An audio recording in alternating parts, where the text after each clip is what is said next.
Hey, welcome back to the channel. It's your man Prime Time, and you already know you're on Prime Time Talk TV. And yeah, I'm back at you with another good video, and you already know the routine. Once you enter my house, wipe your feet off, hit the like button, hit the subscribe button, and smash the bell icon so you can be notified the next time I drop these next latest and greatest videos like these. Oh man, let's go ahead and jump on into this video, shall we?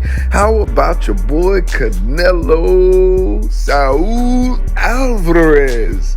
He has chose who he's gonna fight. You know, he had two choices to make, right? He had a 2-fight deal with PBC that was probably gonna equate up to the upper echelon of 100 million for those 2 fights, or he had a 2-fight deal with Matchroom, and guess who he chose? Yeah, boy. You know who he chose. He had to go back to DAZN and Matchroom. I guess, you know, because he just did a PBC fight with your boy Caleb Plant, you know, and knocked him out. So I guess he said, you know, for right now, I'm done with PBC. I done looked out for Al Heyman. I kind of circle back around with you guys a little later. But what he did choose is to go against Gennadiy Bivol. And boy, that's going to be a big fight right there for a belt. You already know what's going on with it. Look, Canelo is a very, very, very smart guy. For real, period. You know,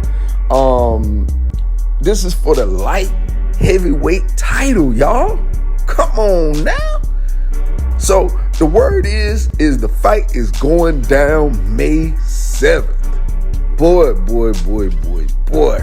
Look, Canelo is chasing another title, y'all. I get it. A lot of people, why did he fight Charlo? He's scared of Charlo. And y'all. Look, man. Let me tell you like this. It's really no boxers that's afraid of any boxers. Let's first get that straight. You know, it's not really, because if you throw enough money at anybody, they'll fight anybody. Am I right or wrong? All right. So a lot of times it don't really be that they afraid of this person and that person. It's just that they want the money, that they want to fight that person. If that person poses any imminent disaster or could throw off their fight plans or mess up their trajectory of their career, yeah, you know, they're gonna turn that down because it's not good for business right now.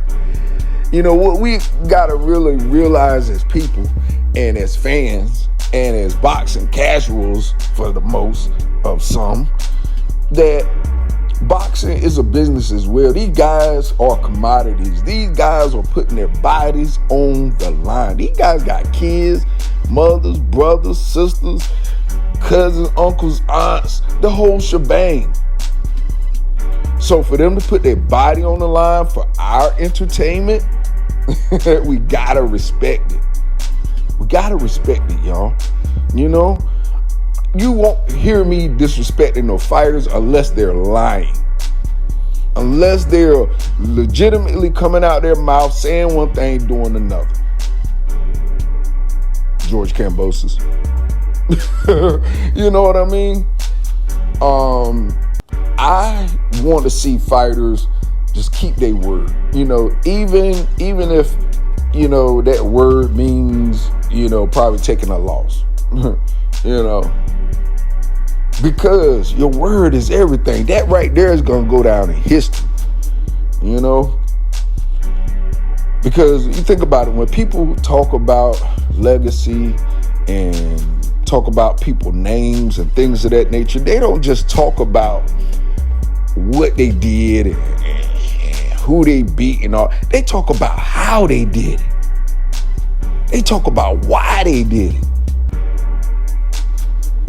So you got to realize that everything in this world reverts back to your name, to your legacy, what you built, how you tried, how you came back, how you fell and got back up. All those different things, all those little nuances of your life mean something. And it means something to us fans that Canelo is chasing legacy. You know, anytime you hear this guy name, it's revolved around big fights, big names, because he took the big risk. You know what I mean? He took that big risk of fighting Mayweather because Canelo had a big name in Mexico and all that stuff before Mayweather. But when he fought Mayweather the way he did, Mayweather didn't knock him out. You know what I mean? So even though he took that loss made him better and greater. Because remember, at that time, Mayweather was the lottery ticket. Mayweather was the guy everybody was calling out. Canelo called him out, and Mayweather answered. People don't talk about that, though. But what I will say is that this Dimitri Bivol versus Canelo Saul Alvarez is going to be a big fight, y'all. Hear me? For the light heavyweight title, this guy chasing another division? What? He trying to, man, look. Man, going in all those divisions like that, man, hey, for real. He is honestly, real opinion, he's my greatest Mexican fighter of all time. Period. Hands down, man down. Julio Cesar Chavez, of course, he's number 2 in my book. But number 1 got to be Saul Canelo Alvarez, for real. Guy's the real deal, man. I ain't just pumping him up. You see it? He getting pretty much the same hate that Mayweather would get. You know? Think about that.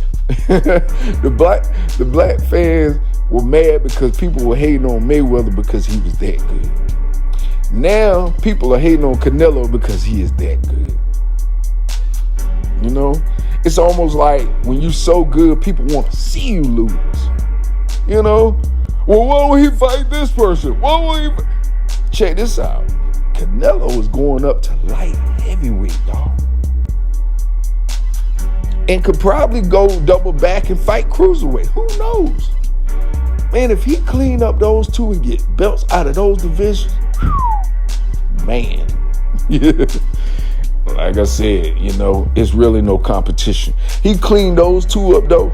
He can go down as the greatest boxer of all time, you know, in this era. Not Muhammad Ali era, because he didn't fight Muhammad Ali. But I'm saying this era, he will go down as the greatest champion, period.